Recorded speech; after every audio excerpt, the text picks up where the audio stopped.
우리는 예수님께서 산 위에서 설교하셨던 내용의 말씀들을 지금 쭉 살펴보아 왔습니다. 이제 오늘이 마지막 주일입니다. 예수님은 산 위에서 많은 백성들, 특히 제자들에게 너희의 인생의 여정 가운데 어떤 선택을 해왔느냐 하는 것을 묻고 계십니다. 그 물음 가운데는 그것이 믿음의 선택이었냐 아니면 세상의 선택이었냐 하고 묻고 계시는 겁니다. 예수님은 너는 세상을 따를 것인가 아니면 나를 따를 것인가, 세상의 여론에, 세상의 얘기에 귀 기울여 흔들리는 갈대가 될 것이냐 아니면 예수님의 지배를 받으며 견고히 서는 토대가 될 것이냐, 생명에 이르는 좁은 길을 갈 것인가 아니면 멸망에 이르는 넓은 길을 갈 것인가 하고 예수님은 묻고 계십니다. 그러면서 어떤 상황, 어떤 길, 어떤 태도, 어떤 삶의 선택을 너희가 해가고 있느냐라고 묻고 계십니다. 예수님의 백성, 예수님의 제자, 하나님의 백성이라고 한다면 우리가 어떤 삶의 태도, 어떤 삶의 방향, 모습을 가지고 있는지 하는 것을 늘 새기며 생각해 보아야만 합니다. 그 말씀을 듣게 된다면 이제 우리는 예수님을 선택해야 되겠죠. 하나님을 선택해야 되겠죠. 하나님의 길을 따라 나아가야 되겠죠. 그 하나님의 길을 따라 나온 사람, 예수님의 길을 따라 나온 사람들을 향해서 예수님은 너희의 신앙 고백이 진실한가 하는 것을 돌아보라라고 요청하십니다.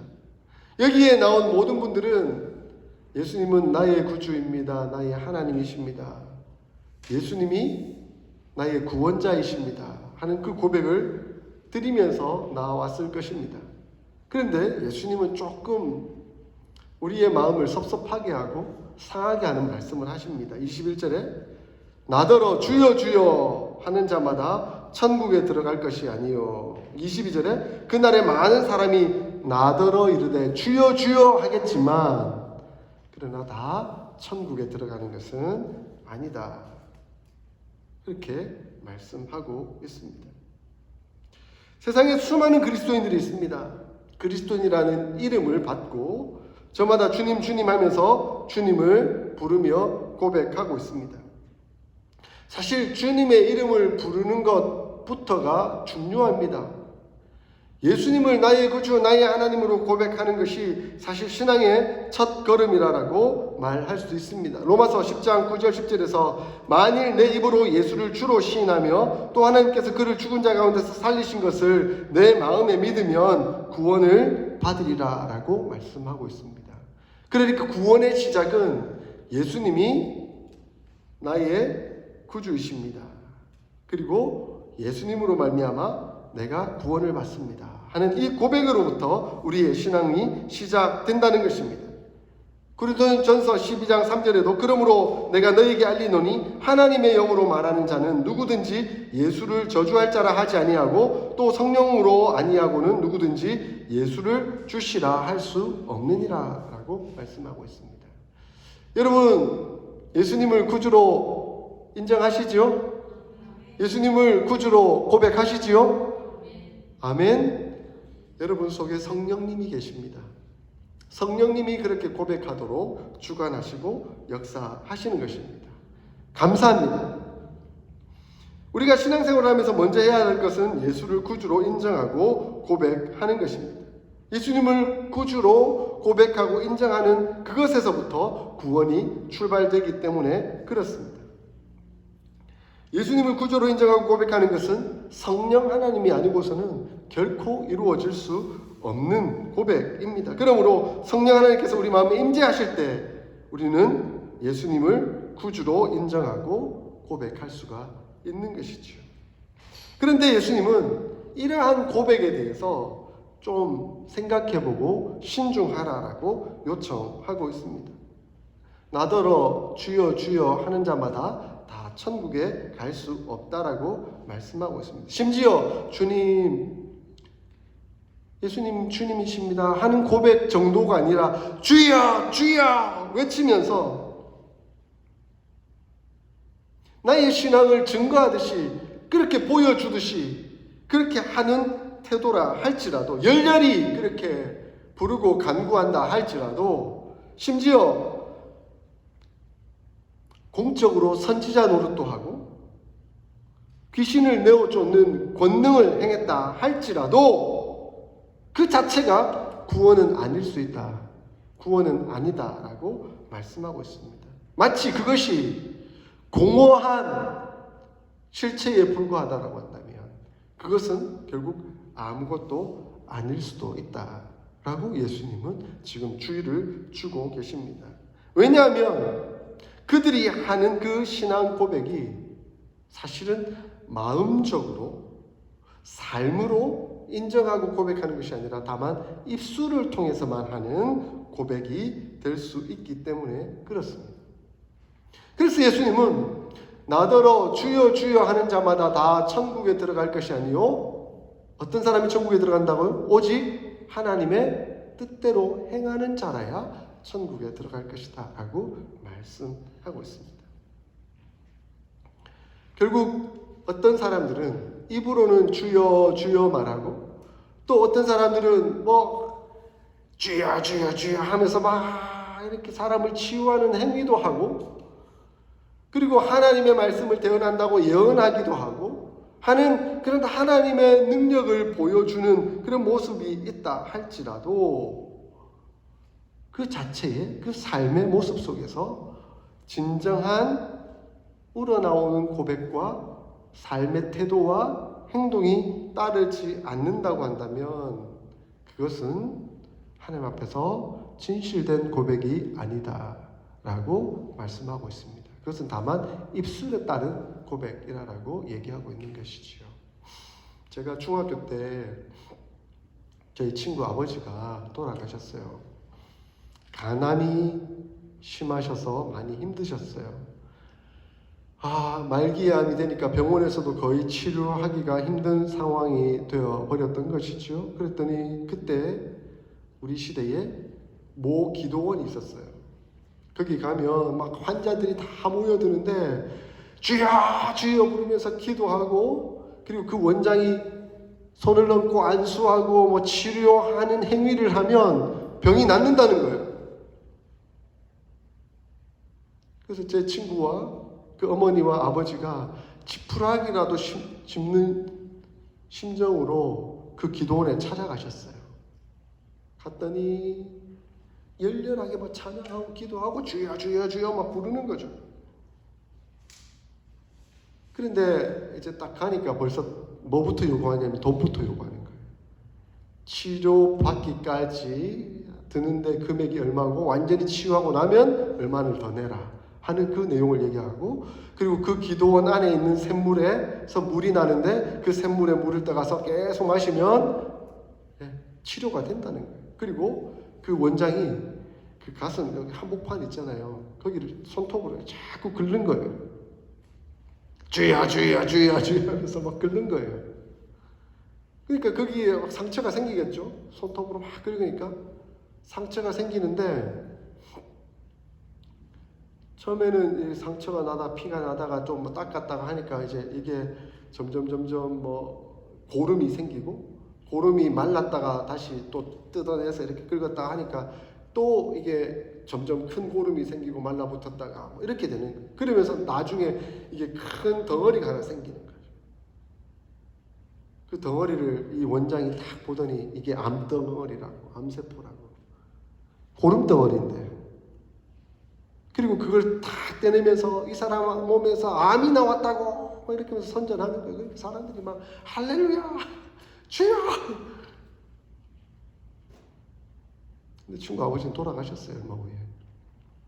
치료가 된 게 아니죠. 치유가 된 게 아니죠.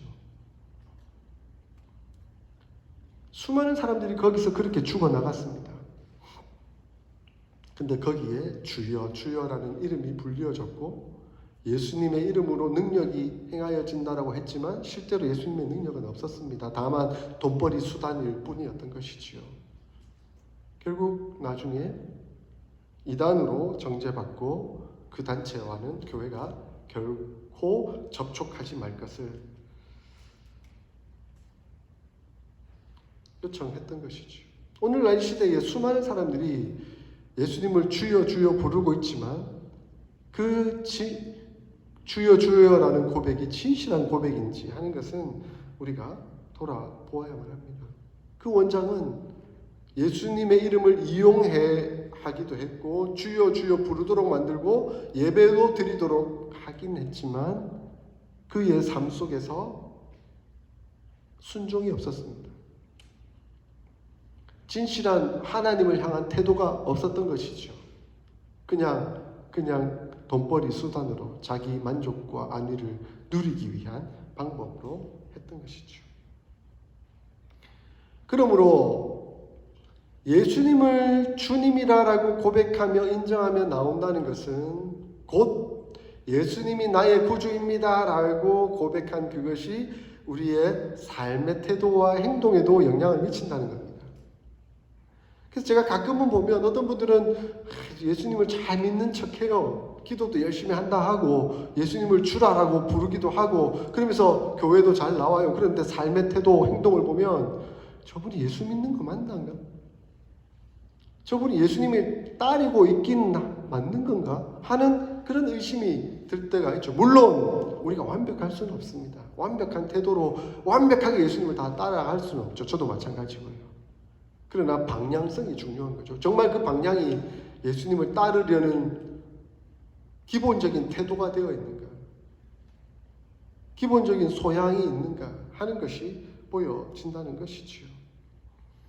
그래서 사도 바울은 그의 편지, 마지막 편지 디모데 후서에서 이렇게 말하고 있습니다. 주의 이름을 부르는 자마다 불의에서 떠날지어다.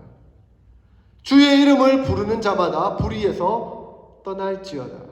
하나님의 뜻이 아닌 악하고 나쁜 그 뜻에 대해서는 떠나가야 한다라고 말씀하고 있습니다. 예수님을 주님이라 고백하도록 하신 성령 하나님은 우리로 하여금 그렇게 고백하도록 인도하실 뿐만 아니라 하나님의 말씀을 기억하게 하시고 또한 그대로 순종하여 살도록 이끌어 가십니다. 성령 하나님 우리 안에 계신 증거는 우리로 하여금 하나님의 말씀을 듣고 따르며 순종하도록 이끌어 가시는 것이죠.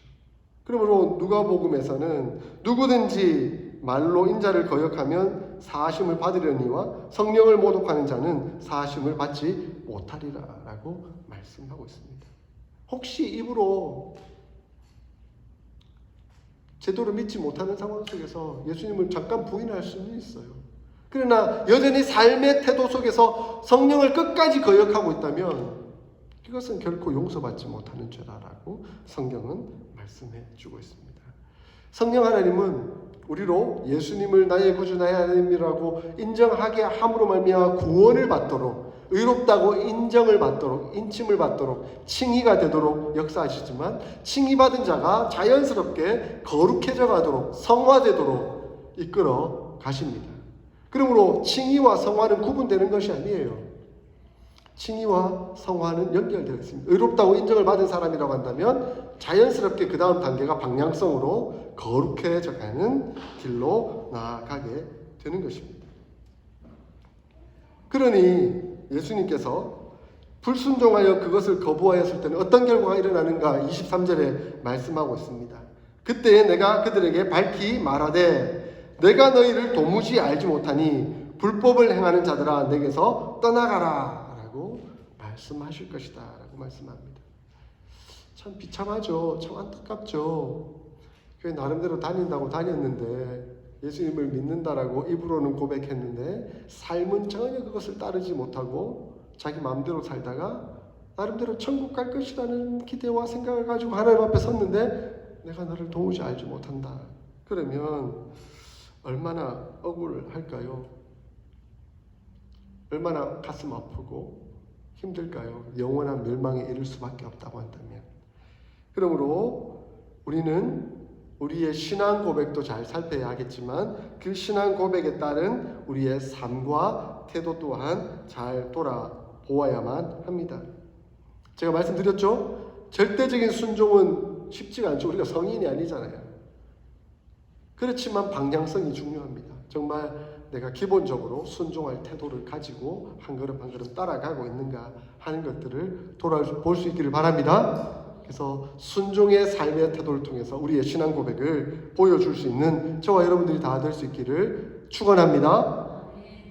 예수님은 말로 하는 신앙생활을 지금 경고하셨습니다. 입술로만 하는 신앙 고백 안 된다. 삶의 태도와 삶의 모습을 통해서 보여주기를 원한다라고 말씀하셨을 뿐만 아니라 이제 두 번째, 듣고만 하는 신앙생활 또한 경고하시는 것을 볼 수가 있습니다. 24절에 뭐라고 말씀합니까?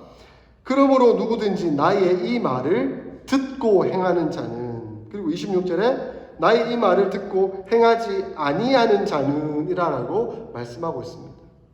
입술의 고백뿐만 아니라 너희가 중요하게 여겨야 되는 것은 들음을 기억해야 된다는 거죠.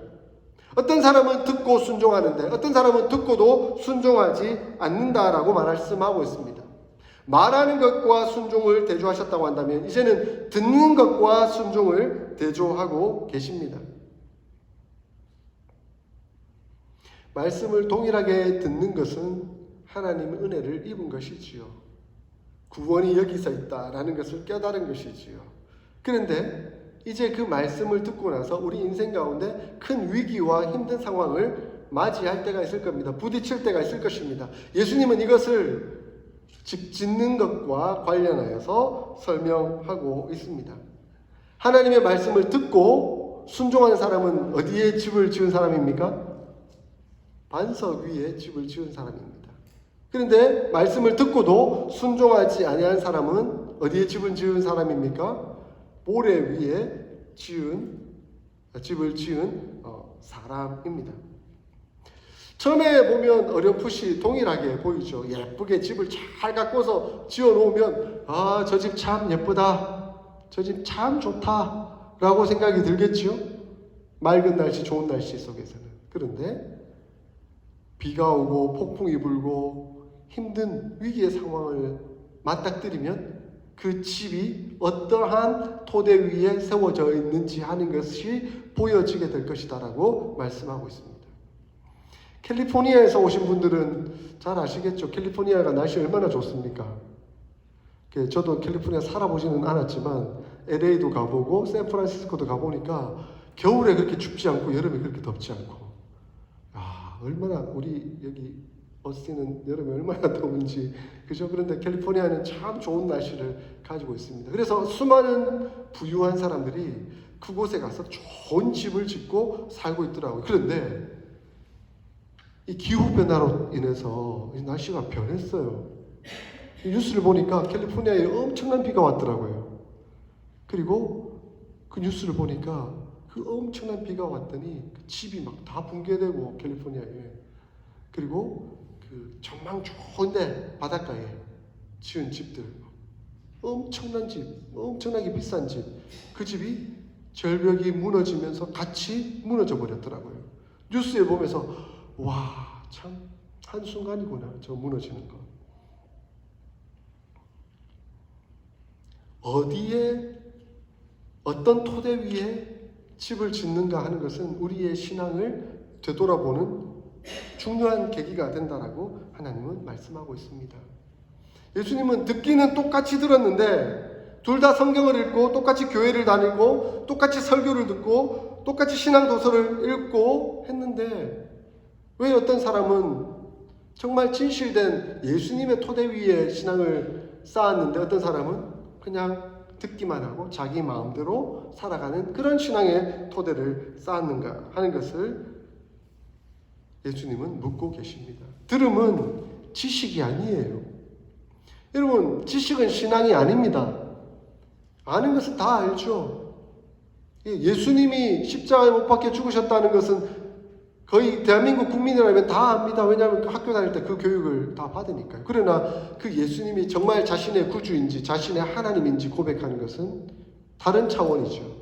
그러므로 들음이 지식이 될 수 있어도 들음이 신앙은 아닌 것입니다. 그러므로 우리가 듣는 이 신앙이 정말 순종으로 이어지고 있는가 하는 것을 늘 새기며 돌아보아야 합니다. 그리고 성령 하나님께서는 계속 요청하실 거예요. 오늘 들은 말씀대로 순종해라.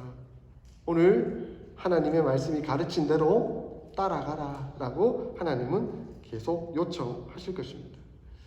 아마 초대교회 시절에도 이 말씀이 계속 전해졌음에도 불구하고 어떤 사람들은 잘 순종하는데 어떤 사람은 전혀 개의치 않고 자기 마음대로 살아가는 것을 보면서 예수님의 제자들, 사도들이 너무 안타까웠겠죠. 사도 요한은 그의 편지에서 이렇게 말하고 있습니다. 만일 우리가 하나님과 사귐이 있다 하고 어둠에 행하면 거짓말을 하고 진리를 행하지 아니하는 것이다 라고 말씀합니다. 하나님을 믿는다? 하나님과 사귐이 있다라고 말하지만 여전히 어두움 속에서 행하고 자기 마음대로 살고 있다라고 한다면 그건 거짓말을 하는 사람과 똑같다는 거죠. 그의 신앙 고백은 거짓말이라는 거예요. 그리고 진리를 행하지 않는 거라고 말씀하고 있습니다. 그리고 그를 아노라 하고 그의 계명을 지키지 아니하면 그것은 곧 거짓말이라고 선포하고 있습니다. 야고보 사도는 지적으로만 아는 사람이 되어서는 안 된다라고 경고하고 있습니다. 말씀을 행하는 자가 되고 듣기만 하는 자가 되지 말라라고 주의를 주고 있습니다. 그러므로 우리는 우리 자신들을 이 하나님 말씀 앞에 좀 내어놓았으면 좋겠습니다. 우리는 서로를 알 수 없죠. 사람 속을 알 길이 없죠. 그렇지만 하나님은 다 아시잖아요. 그러니까 여러분들 하나님 앞에 자기 마음을 좀 내어놓으셨으면 좋겠습니다. 존 스토트 목사님은 이런 얘기를 하시더라고요. 어떤 사람을 보면 참 점잖고 예의도 바르고 정통적이고 열정적인 모습들을 보이는가 하기도 하지만 사실 그것이 신앙은 아니다. 우리의 마음이 그분의 가르침으로 가득 찰 때까지 그분의 말씀을 듣고 귀를 기울이고 연구하고 숙고하고 암송하는가? 그것도 중요한 것이 아니다. 중요하긴 하죠, 물론. 그러나 그것이 그의 신앙은 아니다라고 말씀합니다. 결국 신앙은 말씀대로 행하는가? 말씀을 따라 순종하며 살아가고 있는가? 그것이 우리의 신앙의 실상을 보여주는 것이다 라고 말씀하고 있습니다. 이 말씀이 천국에 들어가는 것이 얼마나 중요한가 하는 것과 연결되어 있습니다. 그런데 여기서 주의사항이 하나 있습니다. 우리가 이렇게 말하면 순종해야만 천국에 갈 수 있는 건가? 그러면 여러분 생각해 보십시오. 순종은 내가 하는 겁니까? 하나님이 하게 하시는 겁니까? 하나님이 하게 하시는 겁니다. 성령님이 하게 하시는 겁니다. 그러므로 우리는 성령님께 순종하면 되는 것이죠. 근데 여기서 잠깐 주객이 전도되면 내가 순종하는 것이 되어버리면 내가 주체가 되는 것이죠. 이것을 신학적으로 뭐라고 얘기하냐면 율법주의라고 말을 합니다. 카톨릭은 공로사상이라고 표현을 해요. 무슨 말이냐면 내가 노력을 해서 내가 잘했기 때문에 천국 갈 수 있다는 거예요.